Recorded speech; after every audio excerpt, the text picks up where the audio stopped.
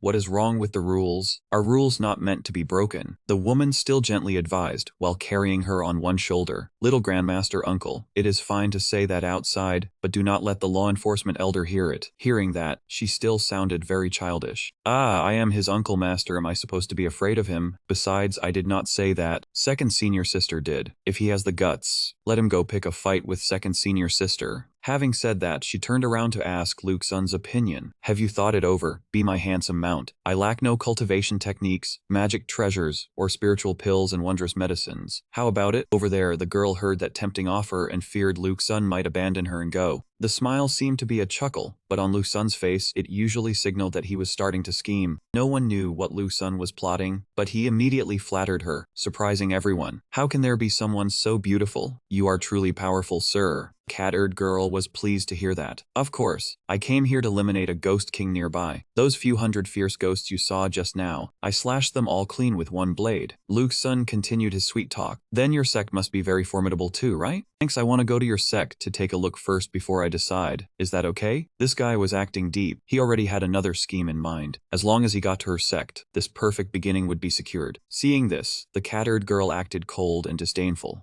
Why so many questions? I do not like people asking too many questions. It was that familiar tactic of showing off his good looks again. Lu Xun knew exactly how to charm people at the right moment. Lu Xun's handsome looks had tamed many difficult girls. His face was as if it could control others. Of course, it was fine. Having said that, he did not forget to remind the other girl, I have said my part, now it is your turn. Hurry up and speak, hurry up and sell your sob story, so they will accept you as a disciple. The girl was too embarrassed to say it easily. There was no choice. Matters of eloquence still had to be handled by Lu Xun. His face tightened. Luckily, when he was selling accounts, he often haggled with buyers, or else it would have been a mess. Lu Xun took over again. This young lady's background is very tragic, truly shocking to the present age, a real scene of human misery. Her parents, blah blah blah, in order to take revenge, this guy started telling a story to gain sympathy. He acted deeply, crying and everything. They should quickly give him the Hollywood Acting Award. He had successfully gained sympathy. Even the cat-eared girl's eyes were glistening. So that is it. This little girl has indeed suffered a lot. He acted so deeply and was so smooth talking that even the silly girl herself felt sorry for herself, as if she had just heard someone else's story. Wah wah wah, I am really that miserable? She was so foolish that Lu Xun could only curse inwardly. Please be serious for a moment. I am helping you sell your sob story here. What are you crying for? But on the surface, he remained very calm. Now only the final step was needed for success. Push her head down and let them accept her as a disciple. He had to comfort himself, saying he did well, almost dying of embarrassment here. She finally agreed to take me as a disciple. This senior sister even helped me attach a certification mark to my spiritual sword and eliminated the wandering ghost. Thinking they were all from the righteous immortal sect, Ji Lai requested to join. Having followed Lu Xun for a long time, he had learned to speak cleverly and had already known to steal the conversation. Well, give him a like, but wait, Ji Li just said these two were from the righteous immortal sect. The cat-eared girl upon hearing that laughed with delight, tears streaming down her face. Ji Li looked confused, not understanding what was happening, or had he said something wrong. She called herself a woman from the demon sect. What was this? The demon sect sounded dangerous just by name. But this chubby sister secretly helped. It did not match the title at all. After thinking it over, he had to turn to Lu Xun for help, wondering what he would let him do. Lu Xun quickly nodded to signal. He had already nodded. At this point there was no other choice. The girl immediately knelt and kowtowed, requesting to join the sect. Cat-eared girl was stunned for a moment. She sneered, "Fine, do not cry or regret it later. Now I will test your cultivation aptitude." The atmosphere became solemn. "Miss Ji Li, please stand up." The girl obeyed, standing up straight. She still held the cat-eared girl in her arms and did not forget to tell Ji Li to relax his mind, not to think of anything, and prepare for the aptitude test. The girl closed her eyes tightly, letting her use some magic technique to test him. 1, 2, 3, 7, 8. It was 8 rings. Cat-eared girl was smug. "Only 1 ring less than me, truly a fine gem." Lu Sun was full of question marks. This girl just wanted to show off. 8 rings and 8 rings bone structure was indeed a decent talent. Li was overjoyed, so he had passed. She passed easily, but the path of cultivation ahead would require much more effort. Now all curiosity turned to Lu Sun. That girl's bone structure was 8, so how many was his? Exciting. He was also nervous inside, curious about his own number. Then it was done. This time it was truly surprising, perfectly surprising. Lu Sun only had 1 ring, truly speechless. He almost had a blood pressure drop, truly embarrassing. Almost forgot he had dumped all his points into charisma. So it turned out he only had a pretty face with no talent. Lu Sun was just a useless pretty boy, so disappointing. Now they went shopping for some items to prepare for the departure back to the sect. This time Ji Li was determined to cultivate properly. He tugged at Lu Sun's sleeve in various ways. Lu Sun also cleverly encouraged him. "Yes, that is good." Many thoughts emerged. The girl had more motivation. Entering the demon sect was unknown. What if the strong bullied the weak? With poor bone structure, he would definitely be bullied. But I will definitely cultivate hard to protect him. In this world, the sects of the Tian Chen continent were countless, among which the righteous path had 4 leading great sects. First was 10,000 Sword Mountain, next was One Sword Mountain, Azure Sky Sect, and finally was Nether Sky Sect. The names of the 4 great sects read separately were fine, but arranged in pairs, the first 2 seemed to oppose each other. The latter 2 looked like lovers. 10,000 Sword Mountain believed 10,000 swords were the essence, learning many sword techniques to comprehend the way of the sword. One Sword Mountain believed one sword breaking 10,000 techniques was the essence, practicing only one sword for a lifetime. In reality, 10,000 Sword Mountain and One Sword Mountain both originated from the same Sword Mountain, but split due to 2 differing cultivation philosophies. As for Azure Sky Sect and Nether Sky Sect, they purely had ancestors who liked the word sky, and had no relation. On the demonic and heretical side, there were 3 great sects: Spring, Autumn, Forest, Boundless Mountain, and the Demon Sect. Finally, everyone finished shopping and set off for the sect. The Demon Sect disciples were waiting to take in new members. Ji Li wondered how could such a big bag be carried. All items, many items. Could she lift them onto her shoulder so lightly? It was all thanks to the ring she wore. It had a strange magic. Truly miraculous. The girl gaped in astonishment. Truly speechless. He had never even seen a backpack. She was truly a pitiful child. Now it should be called a storage bag. She announced they would depart by flying sword.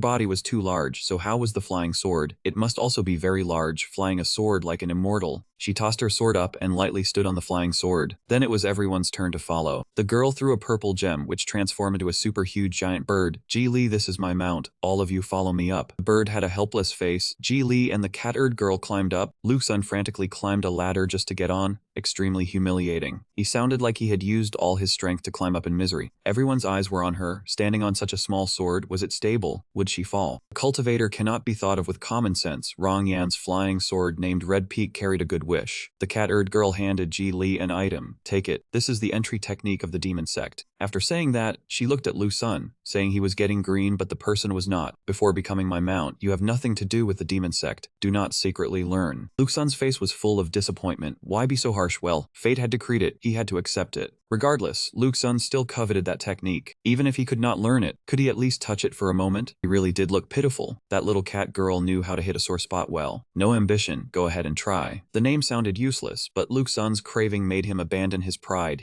Though her name was Nan Bai the cat, there was still a kind of venomous person called Gudongxi. Before deciding whether to learn it or not, once a cultivation technique was confirmed, it could not be changed. He hesitated too, but who would refuse a free technique? He absorbed it right away. The system notified him that he had learned the reality Kai art, with the current progress at 0 level. It was a pity he had no experience yet because he had to complete the perfect opening, so he could not choose any technique. However, he had to admit the touch felt good. The little cat girl was still obsessed with making Lu Sun her mount, constantly tempting him. If he agreed, she would let him feel an even better sensation. Becoming my mount would grant you access to the holy land of the wise Ma sect, the little study hall. On normal days, intersect disciples, deacons, and regular elders could not enter either. Ji Li asked curiously, even at the Ma sect, did he still have to go to school? As if he had grasped Lu Sun's intention. attention. That was right, the place he wanted to go was precisely that little study hall. The Tianchen continent had 3 openings that were almost impossible to achieve, and entering the little study hall of the ManhwaCapped was one of them. This was the ManhwaCapped, the little study hall. Getting in here was just the beginning. The hardest part was becoming a disciple of the little study hall's master. In the past, hundreds of thousands of players had tried, but only one had been accepted as a disciple. However, that man died suddenly from exhaustion. Lu Sun had envied him when he read that news, and now he unexpectedly found himself in a similar situation. Rong Yan stood at a distance and instructed that if he wanted to become a ManhwaCapped disciple, he must remember the rules and not be defiant. Absolutely do not imitate little martial uncle grandmaster. The little cat girl was annoyed when she heard that. I just forget the rules easily, so what? A straight tree is not afraid of standing crooked. She was still angry. Rong Yan continued, our third sect rule is chi-cha.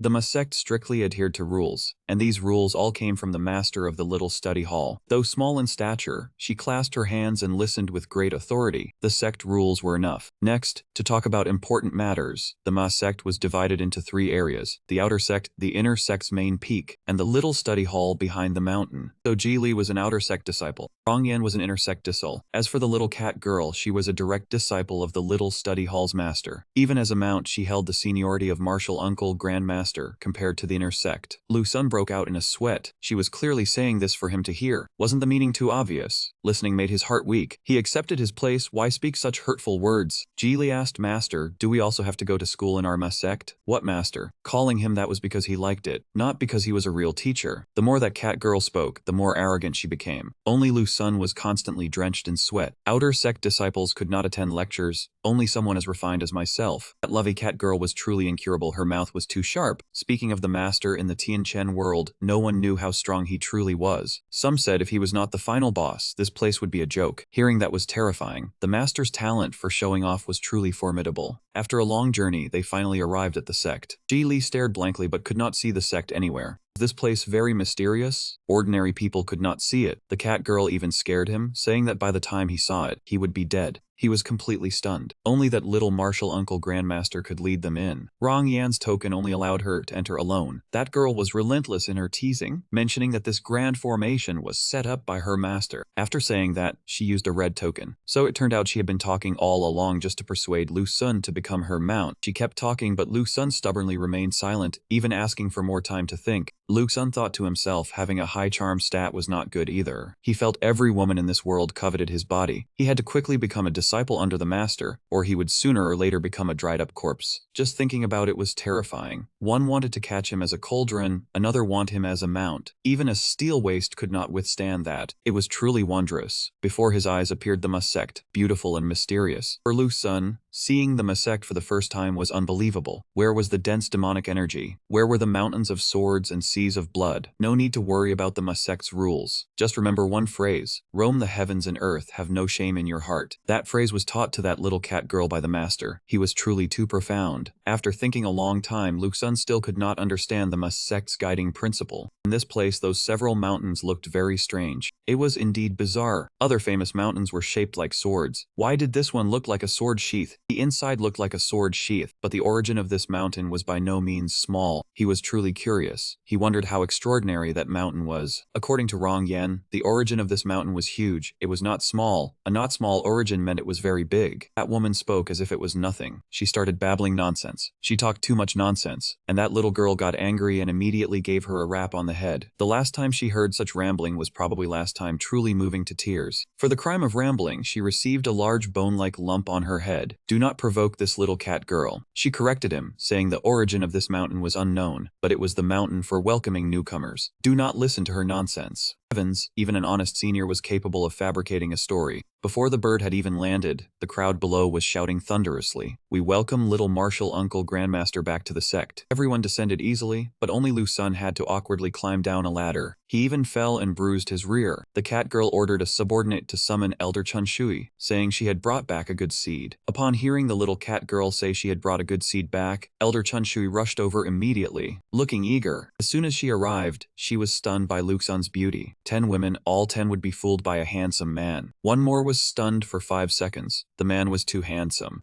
seemed to glow in the sunlight. She ran over and shyly asked Luke's son, was the disciple little Marshall uncle had brought back this person. Before he could answer, that little girl started taunting. What do you want to do with my mount? Oh heavens, so he was a mount, a human? Her little grandmaster uncle really knows how to have fun. Actually, the person brought in for introduction today was Ji Lai. She wasn't even noticed by Mazong elder Chun Shui. She was the good seed he wanted to introduce, a talent with 8 rings. Oh my, 8 rings and 2 stars, a treasure, my apologies. My name is Chun Shui. You can find me for any matter, big or small, in Mazong, and you can even take me as your master. His eyes were still fixed on the handsome Lu Sun, our Lu Sun. Good heavens, of all things to ask, he had to ask how many rings Lu Sun had. The cat-eared girl helplessly raised one finger, and everyone thought it was 10 rings. Unbelievable, aside from ancient great powers, no one has ever had 10 rings. Who exactly is this number 1 peerless genius? With talent like this, could he be an immortal descended to the mortal world? Before he could even show off, he already had his pants over his head. He only has 1 ring, where would 10 come from? He looks so bright, yet no one thought he would act like this. Everyone was embarrassed for him, even the cat-eared girl's subordinates. Everyone pretended to be deaf, arms around each other's shoulders, walking away. Oh my, what a waste of that fair and handsome face. Lu Sun was still optimistic, turning to ask the cat-eared girl if passing the outer sect trial would let him join Mazong. Of course, it would, but would you rather be an outer sect disciple than be my mount? His face went stupid, and he even put on a shy act, scratching his head in all sorts of ways. It's not that, I just asked casually. I also have another question. Then what if I want to become the master's disciple? This guy is crazy. All eyes turned to him again, everyone looking with speechless expressions, surely joking. The space was filled with contempt. That guy with a pretty shell, but comprehension of only 1 ring was being serious. Oh my, with 1 ring wanting to become the master's disciple, truly a pipe dream. The cat-eared girl was helpless. Oh well, no wonder you're the mount I fancy, you have spirit, you have ambition. Master takes disciples on a whim, with a different reason each time. When he took me, the reason was he liked cats and wanted a cat demon as a disciple. This time the reason is simple too. Are you sure you want to know? Of course, this time Lu Sun had meticulously studied the art of becoming a disciple for 3 days. As long as the conditions matched, there was absolutely no failure. To become the master's disciple, there are 3 conditions. First, be a mortal with no cultivation. Second, be under 30 years of age. Lu Sun felt all factors were suitable. There is a third condition. Jump from this position to the ground and not die. Oh my, what is this? Even with cultivation, jumping down would kill you, let alone someone without cultivation. That height is 18,000 miles. Without using spells, even an elder would surely die. System displayed a question. Activate special hidden mission. Join the rear mountain little master's studio. Just as Lu Sun thought. Indeed, becoming the master's disciple was not easy. Lu Sun began to move as if executing a challenge. Seeing this, Ji Li was scared out of her wits. Lu Sun, what do you think you're doing? Don't be impulsive. The cat-eared girl was also surprised. Becoming my mount counts as joining the master's sect, with seniority equal to Chun Shui. Lu Sun was too reckless. What was he trying to do? Everyone worriedly ran after him to stop him. What is happening? The body is so heavy, everyone seemed immobile. He just jumped up to execute the challenge. No one could stop him. He stood on the mountain and jumped down. Everyone was already mourning him. It would be such a pity for someone so handsome to die.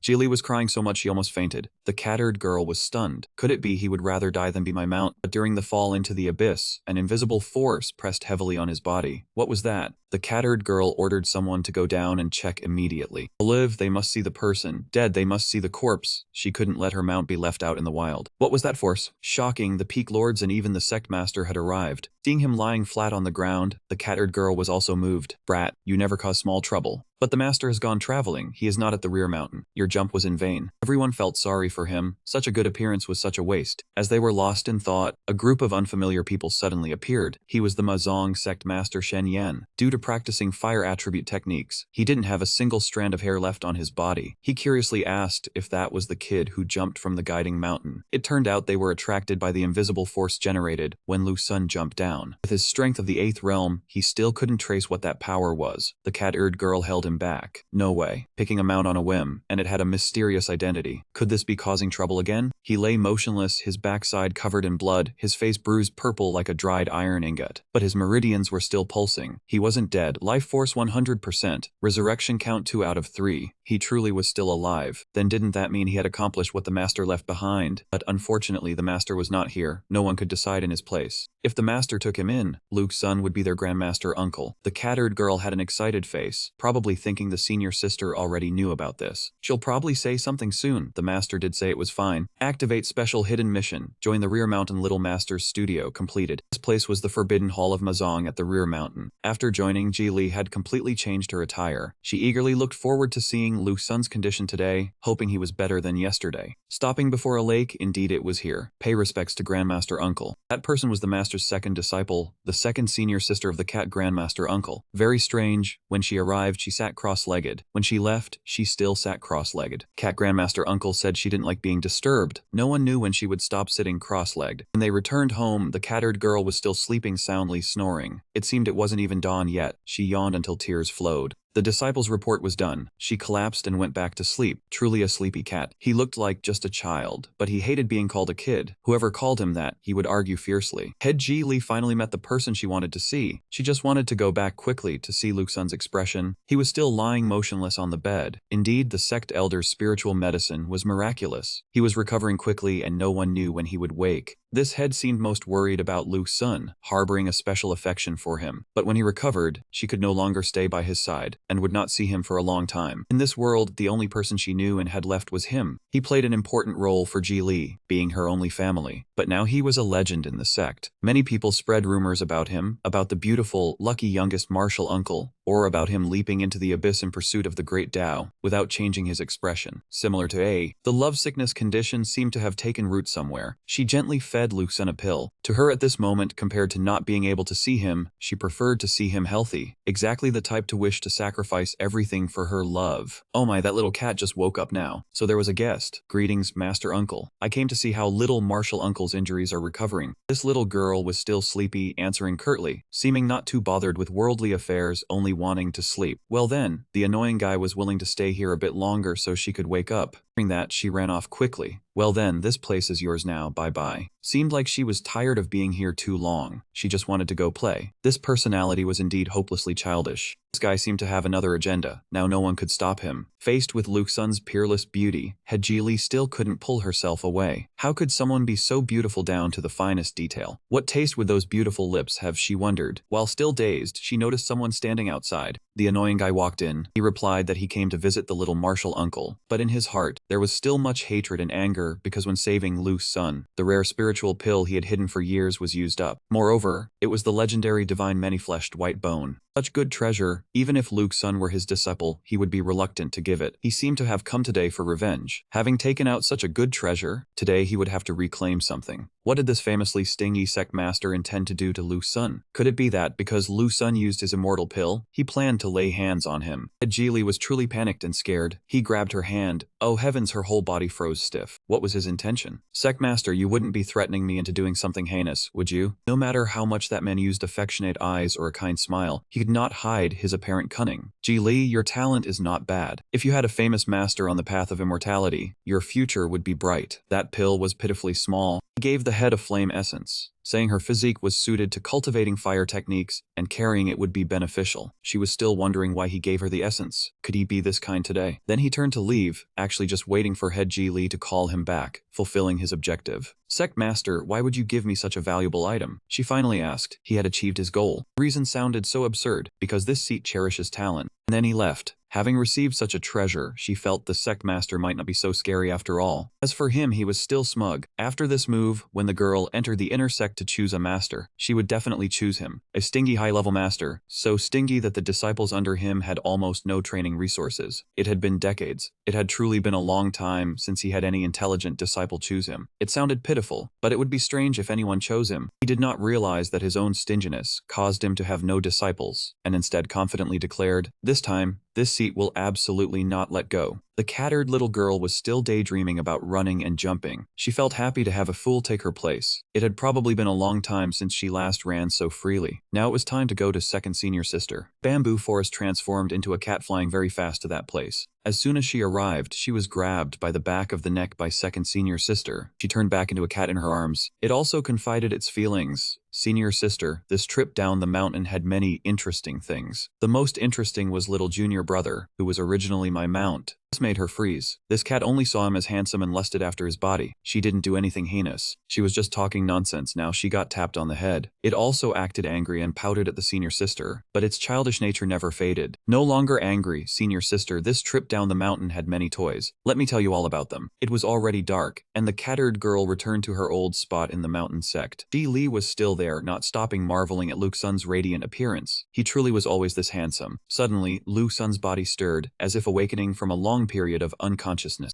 Lu Xun wanted water. Hearing this, the cattered girl rushed in from somewhere, stuffed an entire water bottle into him until it was full, let him drink as much as he wanted. Stuffing him like that would choke him to death, though it turned out she was pretending to sleep. Opening his eyes, Lu Xun had no idea how long he had been unconscious. He thought he would be resurrected on the spot, but the resurrection point only kept a single drop of blood. This brat must be poisonous. Seeing Lu Xun recover, the cattered girl was overjoyed. Such a physique was wasted if not used as a mount. His injuries were severe, but he only slept for 3 or 4 days. Even he didn't think he'd recover so fast. HP was full. He felt he had gained a few more attributes. The annoying guy seemed to have successfully won over the girl Ji Li. She was still praising him. It was the sect master. The sect master gave him the immortal pill. The sect master was very generous. Calling her foolish was an understatement. She was truly knave. Saying that, Lu Xun struggled to sit up with all his strength. If he had the chance, he must thank him. Good heavens, barely awake, he was performing all these strange actions. His whole body was still bandaged. Moving like that would surely break his bones again. But it was indeed hard to explain. How could a mortal without cultivation like him hold on to a single breath and not die? This was extremely strange. That strange strength and good looks of his were taking effect again. That face made people unable to trust him. The cattered girl shook her head a few times to sober up and break free from the charm. Wait, don't think you can use looks to get past me. Lu Xun naturally had a family heirloom. The system had a set number of revival chances, and he considered it a treasure in this world. The two family heads' mouths hung wide open, truly too formidable. They must be from a prestigious clan. Phew, Lu Xun managed to cover it up. If he had spoken out, the demon sect would have been revealed to have an unclaimed treasure. Lu Xun was just waiting for a higher level to go pick up a big glowing treasure. That was a good item. He was still dazed, lost in random thoughts, not forgetting something. Was he? The cattered girl shrieked, realizing he hadn't addressed her as senior sister. What a brat. The Ji Li family head over there covered her mouth, silently laughing, relieved that Lu Xun was awake after a fall that nearly killed him. Just awake and already raising his voice at people. Did you know how worried we were while you were lying flat? And then pointing at me asking what I'm laughing at. Did you forget something too? That innocent look truly showed he didn't understand anything. It turned out Lu Xun was demanding that she call him Grandmaster Uncle. Well, he had just returned from the dead, so she reluctantly agreed. What a waste of worry for him while he was playing tricks. Perfunctory greeting to the senior sister made the cattered girl furious. You're being perfunctory with me. Believe me, I'll bite you. So wicked, truly only good at using good looks to lure people. Fine, I'll let it slide for your handsome face. I don't know how long I'll be stuck standing here when he uses that face.